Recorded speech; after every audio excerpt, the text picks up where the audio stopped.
Euzubillahimineşşeytanirracim. Bismillahirrahmanirrahim. Bizning yuqorgi darsimizning davomi. Buni davomlashtiramiz inshaalloh. U osimi al farqu baynal qadimi val azaliyyi degan mush mavzu ekan. Bu qadim bilan azal buning ikkisining orasidagi farq nima degandek. Desa, buningda musannif deydiki, tabiiyki tushunchani bir o'tadi. Innal azaliyya ما لا أول له سواء كان وجوديا أو عدميا أما القديم فله ثلاثة معان قديم لن أزلي أرس تاريخ deydi. Çokum ezeli degan gap onun faqat zodi avvali bo'lmagan demek de. Onun faqat ezel degan gap avvali yok, başlanış yok, iftitahi yok, onun içiliş vakti yok. Meyli o vücudi olsun, o ne meyli boğan nas olsun, ya ki bomgan ahval olsun, vücudi olsun ya ademi olsun. Bazı mu onun evveli yok. Mesela boğan desek mi? Bomgan desek mi? Bombmasının evveli yok. Mesela. Muşunsuz ezel deyin gap, muşun kartılda ezelnin manisi şu deydi. Ama kadim kelsek, bu kadim üçüncü üç xil mana var deydi.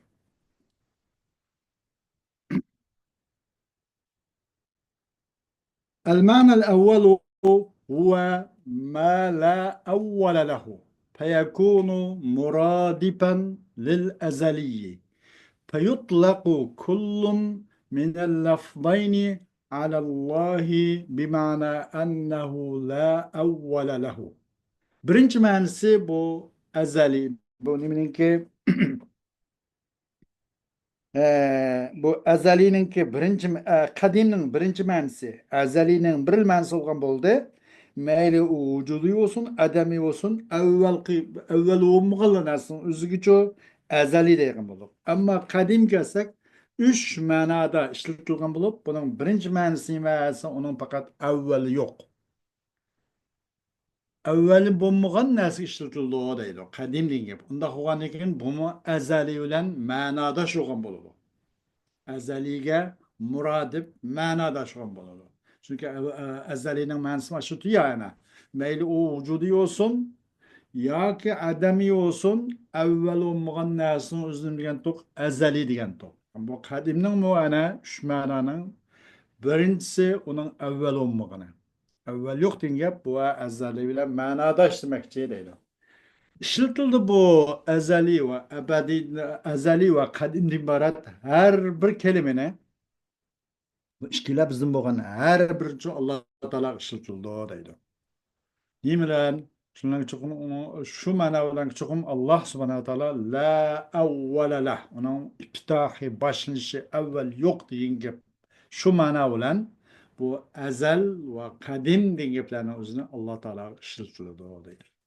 المعنى الثاني هو الموجود الذي لا أول لوجوده فيخرج به المعدوم فلا يسمى قديما وإنما يسمى أزليا فيطلق على الله وصفاته بهذا المعنى. İkinci bu kadim diyen manası o bir mevcut ki onun mevcutluğu şunço başlış olmayan bir gap deydi. İkinci bu kadimning ma'nosi o bir mevcut bir narsa.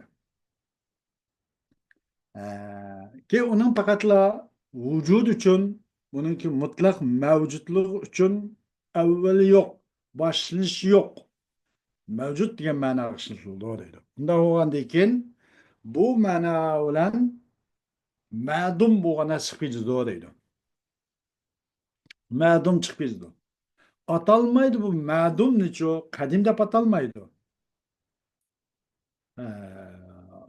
Şu ma'no bilan ma'dum bo'lgan narsaki bu nim chiqib ketadi, mavjud degan gaplar bilan ma'dum chiqib ketadiki, bu ma'dum ne? Qadim deb atalmaydi. Va chuqum atildi bu ma'dum ne? Azali deb atildi yuqori deganda ekan. Azali degani avval bo'lmagan, mayli u adamiy olsun, mayli vücudi olsun, avvali bo'lmagan narsaga azali ishlatildi deyilgan. Ma nuqtini aytganda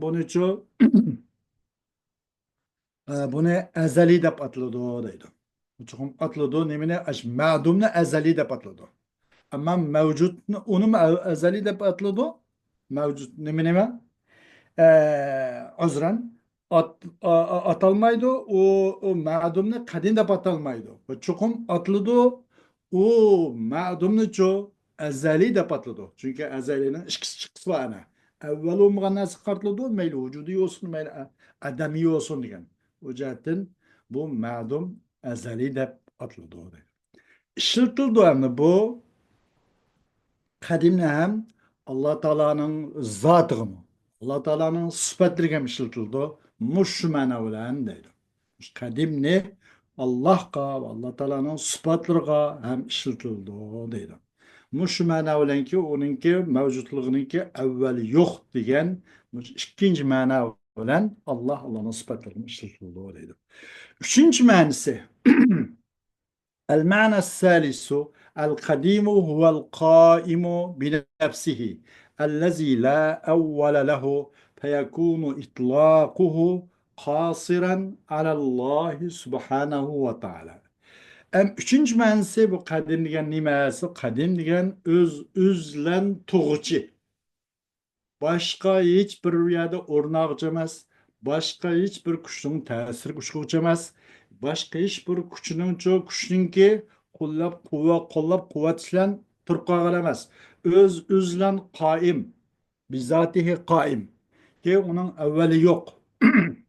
Bu qadimning üçüncü ma'nosi bu deydi. Bu qadimni ishlatilishi faqat Alloh subhanahu va taoloning o'ziga xos. Shuni o'lchaklandi deydi. Qadim degan gap ma ma'no bilan Alloh taoloning o'ziga, ama Alloh taoloning sifatlariga emas demakchi-da ma'nodan. Xo'sh.